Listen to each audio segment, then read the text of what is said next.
We've got to kick it off, guys, with the lawyer, Kristen Van Orman. I'm sorry, I have a love-hate relationship with her. I do not want to be like her. I do not want to be just like her, but I can't take my eyes off of her. Here is the highlight, or depending on your view, low light reel of her. And I'm assuming, and you're under oath here, that you're a good tipper. Yes. Okay, fantastic. I wouldn't expect anything less. I'm a mom, right? I've got a couple kids, actually about your age, and one of them, not your age, your daughter's age. Sorry, I'm not that old.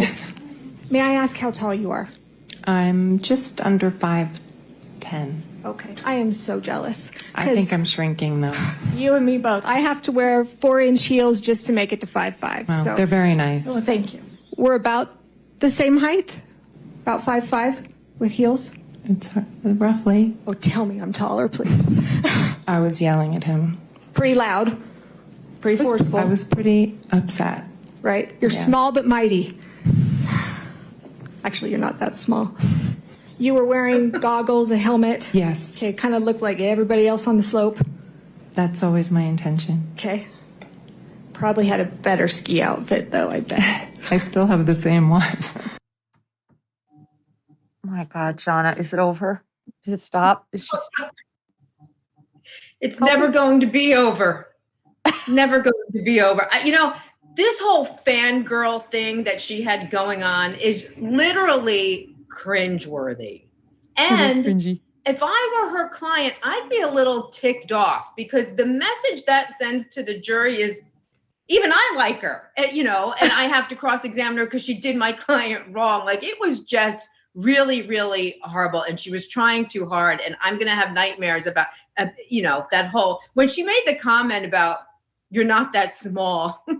I just wish I could have got inside Gwyneth Paltrow's head at that very moment. It was I had a different interpretation of the motivation behind those moments. Megyn, Mark, but let me tell you, I don't see her as trying to ingratiate herself with Gwyneth Paltrow. I think that's her. I'm just like you, members of the jury. I'm poor, not rich. I'm short, not tall. I don't have a fancy ski outfit. I recognize how unrelatable Gwyneth Paltrow is, and I'm just making a big joke out of it all that only we, the Utahns watching this, get. Well, so you took the thought right out of my head. I said what I was going to say is one of the reasons I don't do state court outside of California is because the peculiar culture is something you just can't tap into that quickly. And if this is effective in that Utah state court, then it proves my point, because this is never go. It's cringeworthy. It is. Utah and doesn't sound right. My viewers in Utah need to tell me how to say that. Utahnsian? I don't know how we refer to our friends in Utah. I know they're not all like this because I know a lot of folks who live there.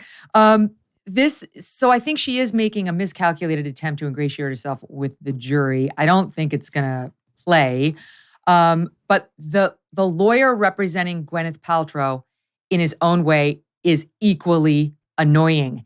So he's been kind of a jerk at various times. And he's also a little bit of a stutterer. Like, he doesn't have a stutterer. He just, he trips on his words a fair amount. And the thing that's driving me crazy is this massive head cold that he appears to have, where he is snotting all over every trial exhibit. His hands, he's got the tissue. He's shoving the tissue up his nostrils with every other question. Take a Sudafed, for the love of God. It's distracting. It's gross. He's really sticking it up the nostril. We got the highlight reel. And I'm sorry. Megyn, but has the thought, or Jonna, has the thought crossed your mind? Isn't this guy reminiscent of the public defender in My Cousin Vinnie? My God, I said that. Not only did I say that, I have it queued up for you, Mark Geragos. Here's the man. Here he is. Nobody told January me. 4th of this year, my client did indeed visit the Sackasud's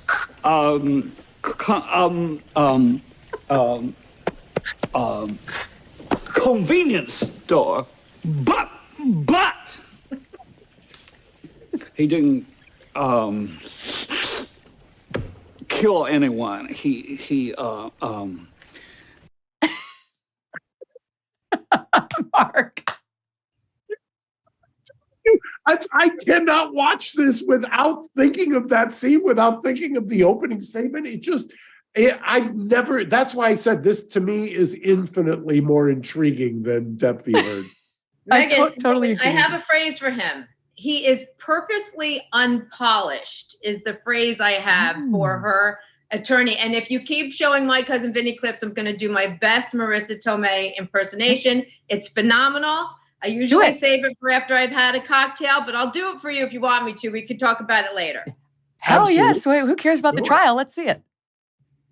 All right. Well, I have to say, I can say any word I want, right? Yeah, Ms. Vito. Yes, Ms. Vito, we want to hear from you. This is the line. It's called disclosure, you dickhead. Not bad. Not bad. Very good. There's so many classic moments from that movie, right? When she's like, imagine you're a deer. The whole scene. In your fucking head. Sorry. Okay, that was an unnecessary swear.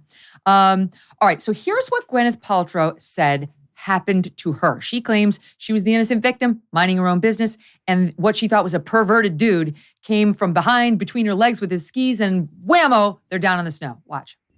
I was skiing and looking downhill as you do, and I was skied directly into by Mr. Sanderson. I didn't know if it was an intentional assault of a sexual nature.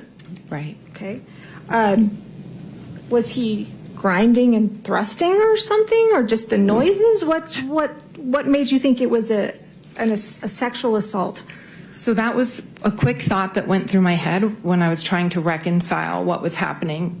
I was skiing and two skis came between my skis, forcing my legs apart, and then there was a body pressing against me, and there was a very strange grunting noise. So my brain was trying to make sense of what was happening.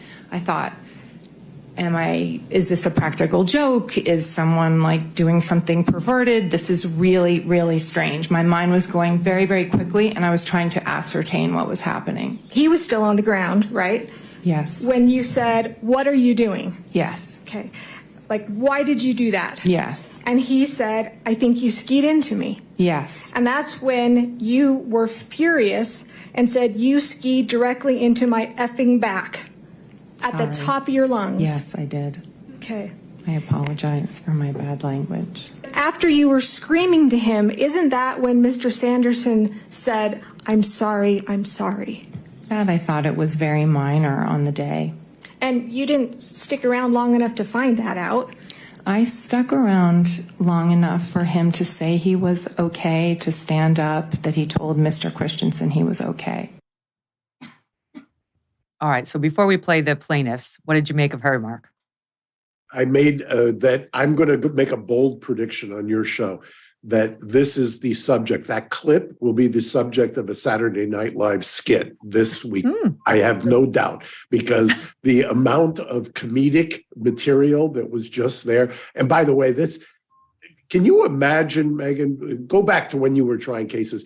Most of the judges I know would have gone ballistic on me if I had even tried any of this stuff.